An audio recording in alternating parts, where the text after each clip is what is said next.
Bonsoir à tous. Voilà, ce soir j'avais l'élan de faire une petite vidéo parce que je suis très fatiguée. Bon, je pense que ça se voit. Euh, mais j'avais envie d'être authentique et de partager en fait les difficultés des victimes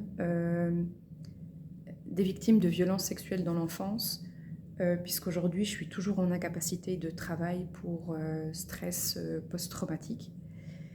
Et ces derniers temps, c'est dur pour moi parce que ça fait presque 5 ans et demi que la première levée d'amnésie a eu lieu.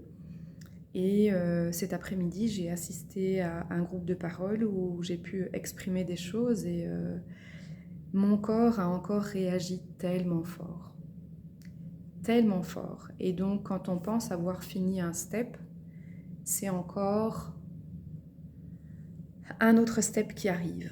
Je choisis d'ailleurs de ne pas couper la vidéo si jamais j'ai des spasmes musculaires qui arrivent, parce que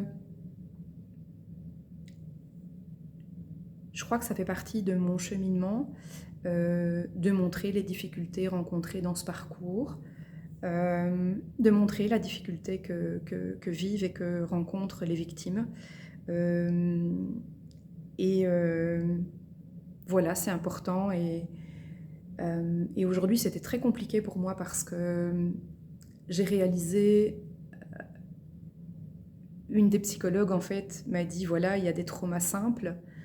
Euh, pour des traumas simples, parfois en thérapie, on a déjà besoin de 1 à 2 années pour s'en remettre.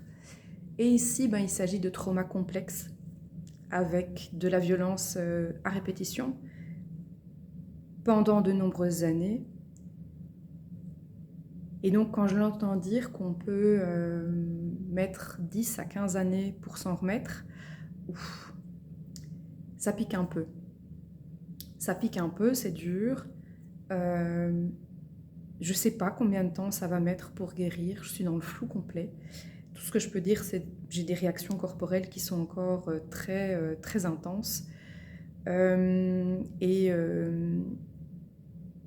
mon corps, en fait, maintenant, ne fait plus la différence entre les différents stress que je peux ressentir. Le système nerveux est complètement déréglé. Donc, dès que j'ai un stress ou une émotion forte, mon corps va penser qu'il y a danger. Et donc, je vais avoir des crispations musculaires très intenses sur le haut du corps, sur la mâchoire, au niveau de la gorge, avec un sentiment que la respiration est coupée. C'est d'ailleurs des malaises en 2020, c'est d'ailleurs en 2023 que j'ai fait des malaises, que des malaises comme ça ont démarré, où je perdais connaissance. Aujourd'hui, je parviens à les gérer, je ne perds plus connaissance, mais ils sont toujours présents.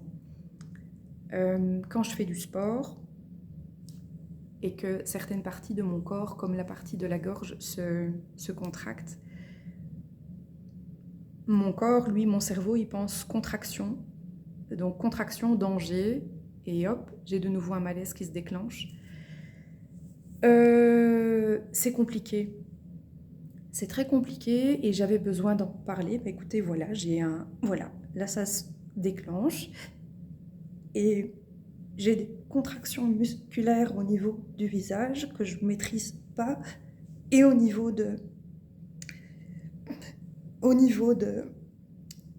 du diaphragme. Et ça m'empêche de respirer.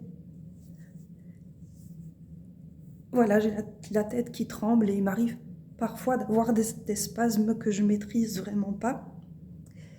Et je dois vivre avec ça. Donc j'avais envie d'en parler parce que c'est difficile. Vous voyez, là, je ne maîtrise pas du tout. Et souvent, les personnes ne connaissent pas le stress post-traumatique. Et pour moi, ça se... pardon, je perds mes mots parfois quand ça arrive. Ça se présente de cette façon-là. Voilà, mon corps se crispe et je dois attendre que ça passe et respirer. C'est très handicapant et J'ai hâte que mon corps puisse s'apaiser, tout doucement en train de se calmer. En fait, mon corps a enregistré ce stress et il faut un temps incroyable pour lui faire intégrer autre chose comme message. Donc voilà, j'avais envie de partager ce que je vis actuellement parce que voilà, j'aurais tellement envie d'être déjà à l'étape suivante, de pouvoir